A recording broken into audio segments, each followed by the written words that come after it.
Hey there, listening squirrels. Chapter 19 of The Old Curiosity Shop by Charles Dickens. Supper was not yet over when there arrived at the Jolly Sandboys 2 more travelers. Message just came up.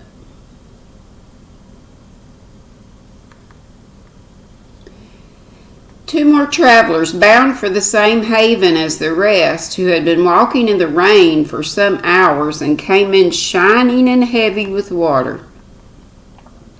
One of these was the proprietor of a giant and a little lady without legs or arms who had jogged forward in a van. The other, a silent gentleman who earned his living by showing tricks upon the cards, and who had rather deranged the natural expression of his countenance by putting small leaden lozenges into his eyes and bringing them out at his mouth, was one of his professional accomplishments. The name of the first of these newcomers was Vuffin, Vuffin. The other, probably as a pleasant satire upon his ugliness, was called Sweet William. To render them as comfortable as he could, the landlord bestirred himself nimbly, and in a very short time both gentlemen were perfectly at their ease. "How's the giant?" said Short, when they all sat smoking round the fire. "Rather weak upon his legs," returned Mr. Vuffin. "I begin to be afraid he's going at the knees." "That's a bad lookout," said Short. "Aye, bad indeed," replied Mr. Vuffin, contemplating the fire with a sigh. "Once get a giant shaky on his legs, and the public care no more about him than they do for a dead cabbage stalk." "What becomes of old giant?" said Short, turning to him again after a little reflection. "They're usually kept in caravans to wait upon the dwarfs," said Mr. Vuffin. "The maintaining of 'em must come expensive when they can't be shown, eh?" remarked Short, eyeing him doubtfully. "It's better that than letting 'em go upon the parish or about in the street," said Mr. Vuffin. "Once make a giant common and giants will never draw again. Look at the wooden legs. If there was only one man with a wooden leg, what a property he'd be." "So he would," observed the landlord and Short both together. "That's very true." "Instead of which," pursued Mr. Vuffin, "if you was to advertise Shakespeare played entirely by wooden legs, it's my belief you wouldn't draw a sixpence." "I don't suppose you would," said Short, and the landlord said so too. "This shows, you see," said Mr. Vuffin, waving his pipe with an argumentative air, "this shows the policy of keeping the used-up giants still in the caravans, where they get food and lodging for nothing all their lives, and in general very glad they are to stop there. There was one giant, a black 'un, as left his caravan some years ago and took to carrying coach bills about London, making himself as cheap as crossing sweepers. He died. I make no insinuation against anybody in particular," said Mr. Vuffin, looking solemnly round. "But he was ruining the trade, and he died." The landlord drew his breath hard and looked at the owner of the dogs, who nodded and said gruffly that he remembered. "I know you do, Jerry," said Mr. Vuffin with profound meaning. "I know you remember it, Jerry. And the universal opinion was that it served him right. Why, I remember the time when old Maunders, as had 23 wands, W-A-N-S.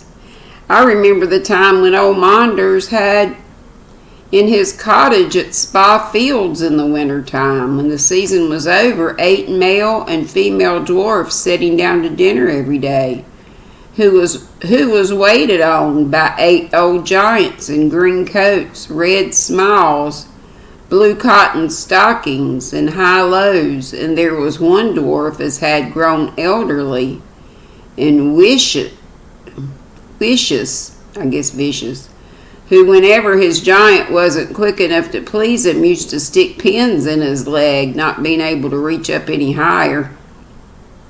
I know that's a fact, for Monders told it me himself. What about the dwarfs when they get old? Inquired the landlord. The older a dwarf is, the better worth he is, returned Mr. Vuffin.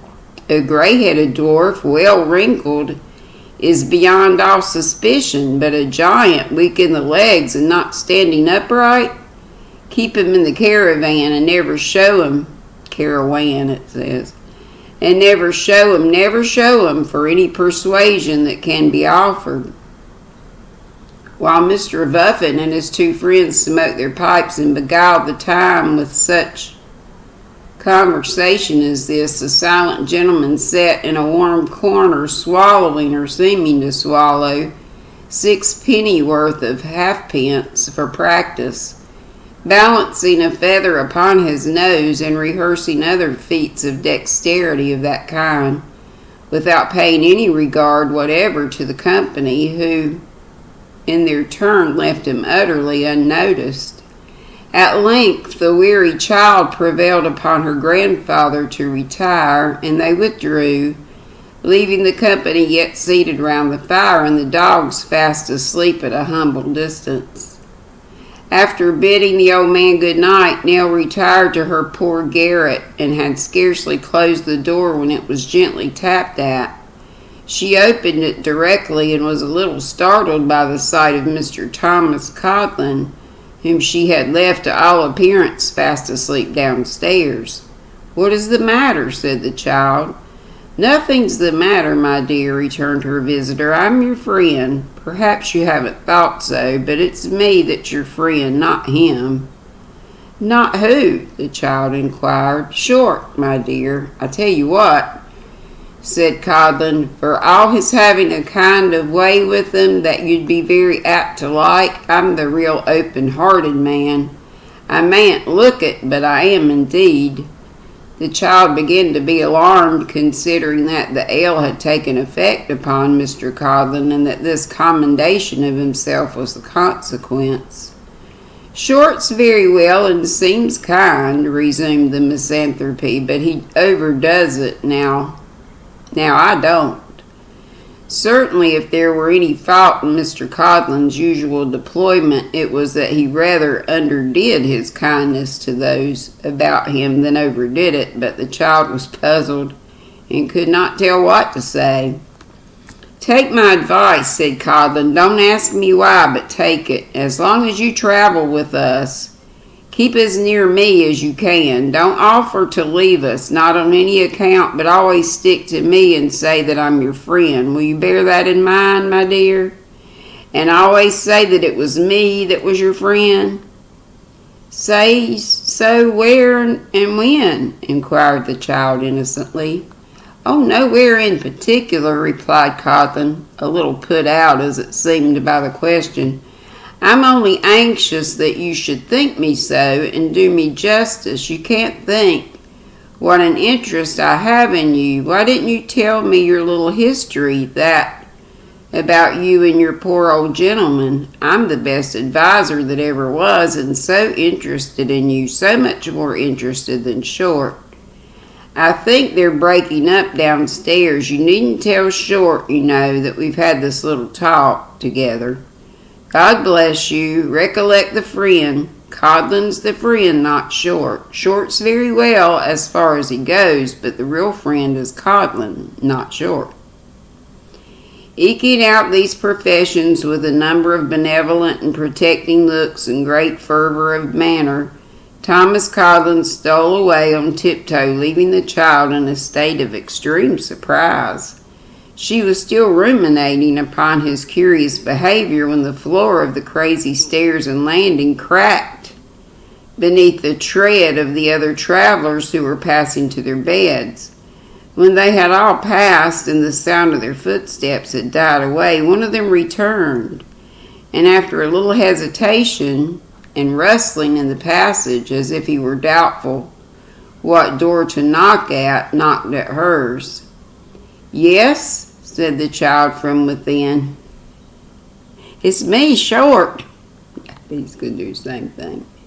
A voice called through the keyhole. "I only wanted to say that we must be off early tomorrow morning, my dear, because unless we get the start of the dogs and the conjurer, the villagers won't be worth a penny. You'll be sure to be stirring early and go with us? I'll call you." The child answered in the affirmative, and returning his good night, heard him creep away. She felt some uneasiness at the anxiety of these men, increased by the recollection of their whispering together downstairs, and their slight confusion when she awoke.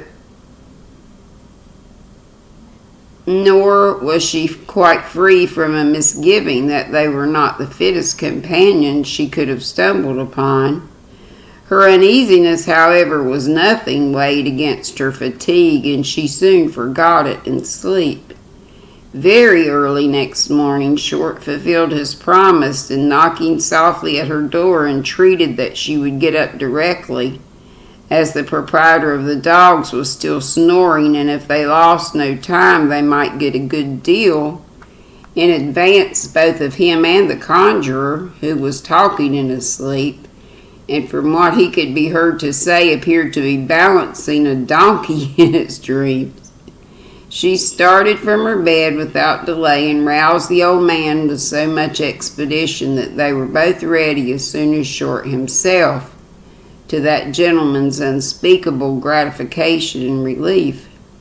After a very unceremonious and scrambling breakfast, of which the staple commodities were bacon and bread and beer, they took leave of the landlord and issued from the door of the Jolly Sandboys.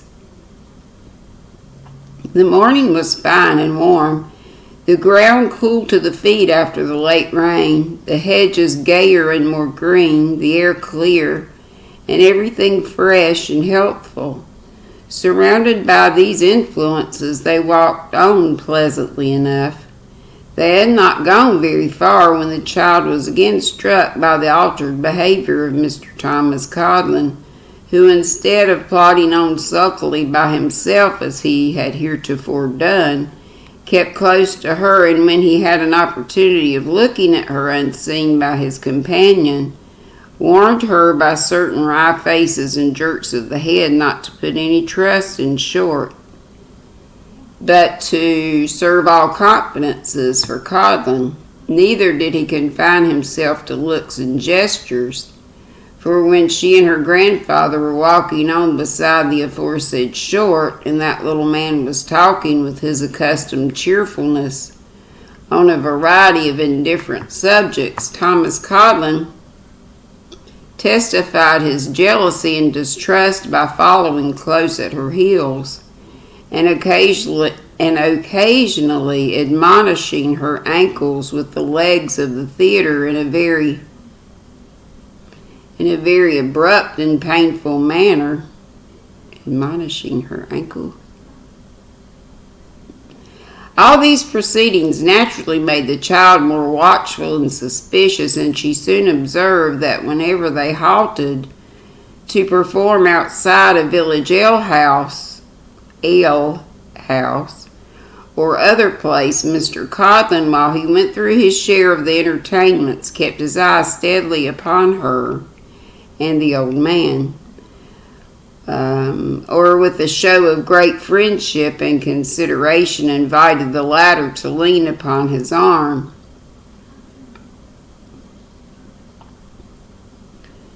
And so held him tight until the representation was over and they again went forward. Even Short seemed to change in this respect, and to mingle with his good nature something of a desire to keep them in safe custody. This increased the child's misgivings and made her yet more anxious and uneasy. Meanwhile, they were drawing near the town where the races were to begin next day, for from passing numerous groups of gypsies and trampers on the road, wending their way towards it and straggling out From every byway and cross-country lane, they gradually fell into a stream of people, some walking by the side of covered carts, others with horses, others with donkeys, others toiling on with heavy loads upon their backs, but all tending to the same point. The public houses by the wayside, from being empty and noiseless as those in the remoter parts, had been now sent out boisterous shouts and clouds of smoke, and from the misty windows clusters of broad red faces looked down upon the road. On every piece of waste or common ground, some small gambler drove his noisy trade and bellowed to the idle passers-by to stop and try their chance.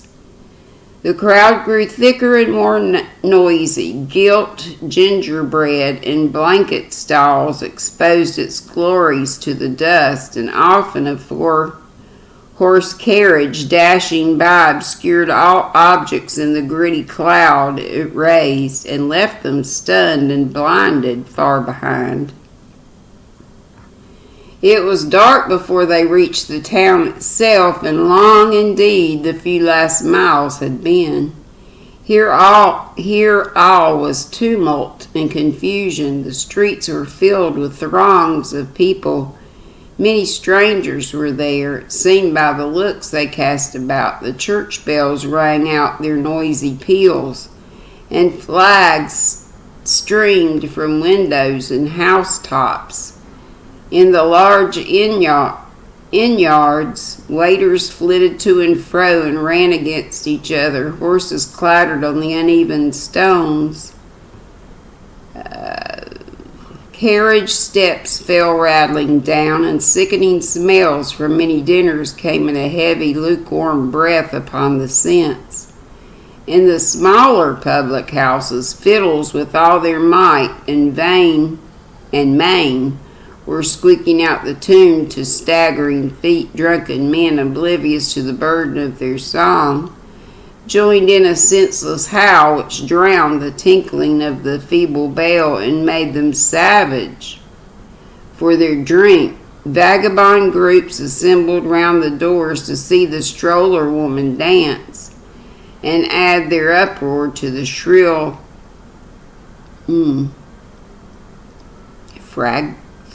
fragiliate and deafening drum. Through this delirious scene, the child, frightened and repelled by all she saw, led on her bewildered charge, clinging close to her conductor and trembling lest in the press she should be separated from him and left to find her way alone. Quickening their steps to get clear of all the roar and riot, they at length passed through the town and made for the racecourse, which was upon an open heath, situated on an eminence a full mile distant from its furthest bounds. Although there were many people here, none of the best favored or best clad, busily erecting tents and driving stakes in the ground, and hurrying to and fro with dusty feet and many a grumbled oath, although there were tired children cradled on heaps of straw between the wheels of carts, crying themselves to sleep, and poor lean horses and donkeys just turned loose, grazing among the men and women, and pots and kettles and half-lighted fires and ends of candles flaring and wasting in the air. For all this, the child felt it an escape from the town and drew her breath more freely. After a scanty supper, the purchase of which reduced her little stock to so low that she had only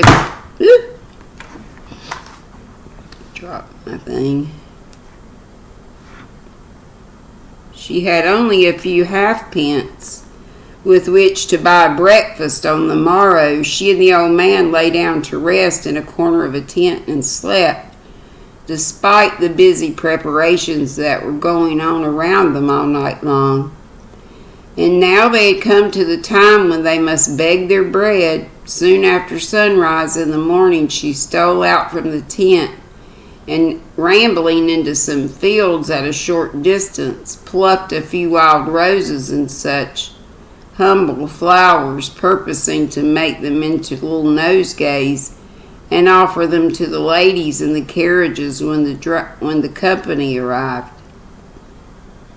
Her thoughts were not idle when she was thus employed. When she returned and was seated beside the old man in one corner of the tent, tying her flowers together while the two men lay dozing in another corner, she plucked him by the sleeve and, slightly glancing towards them, said in a low voice, "Grandfather, don't look at those I talk of, and don't seem as if I spoke of anything but what I am about. What was that you told me before we left the old house? That if they knew what we were going to do, they would say that you were mad and part us?" The old man turned to her with an aspect of wild terror, but she checked him by a look, and bidding him hold some flowers while she tied them up, and so bringing her lips closer to his ear, said, "I know that was what you told me. You needn't speak, dear. I recollect it very well. It was not likely that I should forget it. Grandfather, these men suspect that we have secretly left our friends and mean to carry us before some gentleman and have us taken care of and sent back." Yay, she knows.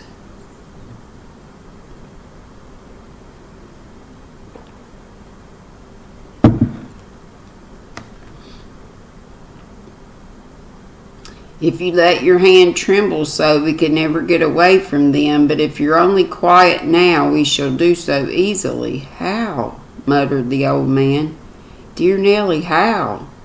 They will shut me up in a stone room, dark and cold, and chain me up to the wall. Nell, flog me with whips and never let me see thee no more.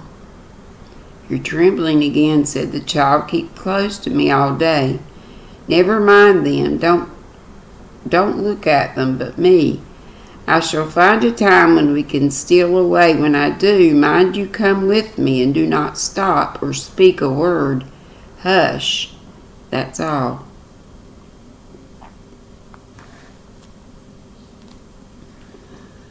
Halloa, Halloa, or Halloa, whatever.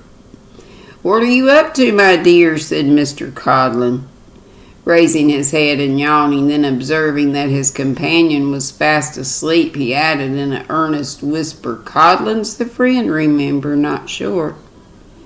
Making some nosegays, the child replied, I'm going to try and sell some these 3 days of the races. Will you have one as a present, I mean? Mr. Codlin would have risen to receive it, but the child hurried towards him and placed it in his hand. He stuck it in his buttonhole with an air of ineffable complacency for misanthropy, and leering exultingly at the unconscious Short, muttered as he laid himself down again, Tom Codlin's the friend, by G. As the morning wore on, the tents assumed a gayer and more brilliant appearance, and long lines of carriages came rolling softly on the turf. Men who had lounged about all night in smock frocks and leather leggings came out in silken vests and hats and plumes, as jugglers or mountebanks,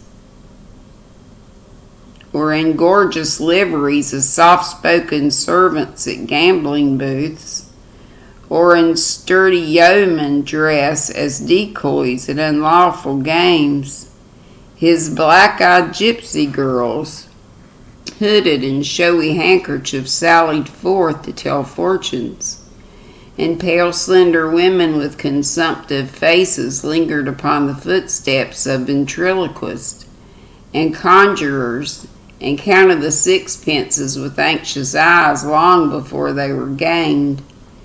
As many of the children as could be kept within bounds were stowed away with all the other signs of dirt and poverty among the donkeys, carts, and horses, and as many as could not be thus disposed of ran in and out in all intricate spots, crept between people's legs and carriage wheels, and came forth unharmed from under horses' hooves.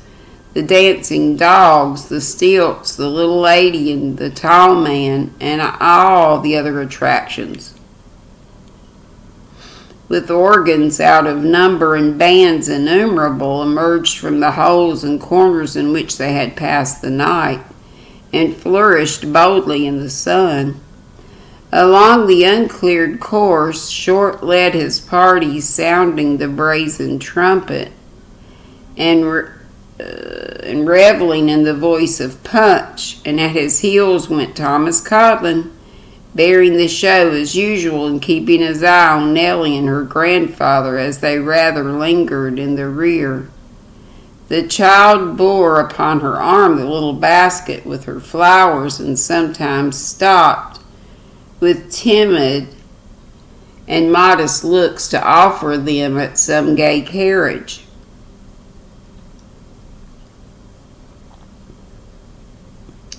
But alas, there were many bolder beggars there, gypsies who promised husbands and other adepts in their trade, and although some ladies smiled gently as they shook their heads, and others cried to see the gentleman beside them. See what a pretty face. They let the pretty face pass on and never thought that it looked tired or hungry.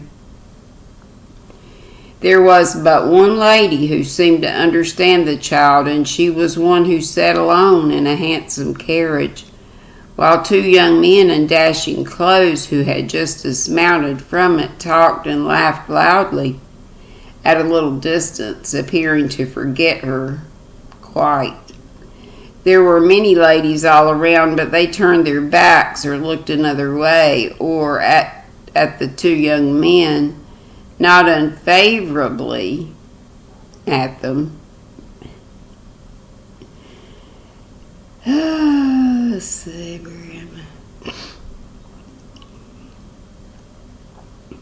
the hang downs again. I've been outside a lot. Ladies all around turned backs, not favorably left to herself. She motioned away a gypsy woman, urgent to tell her fortune, saying that it was told already and had been for some years, but called the child towards her, and taking her flowers, put money into her trembling hand, and bade her go home and keep at home for God's sake. Many a time they went up and down those long, long lines, seeing everything but the horses and the race, when the bell rang to clear the course, going back to rest among the carts and donkeys, and not coming out again until the heat was over.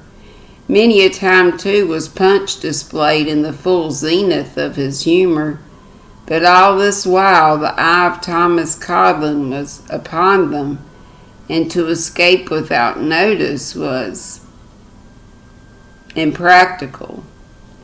At length, late in the day, Mr. Codlin pinched the show in a convenient spot, and the spectators were soon in the very triumph of the scene.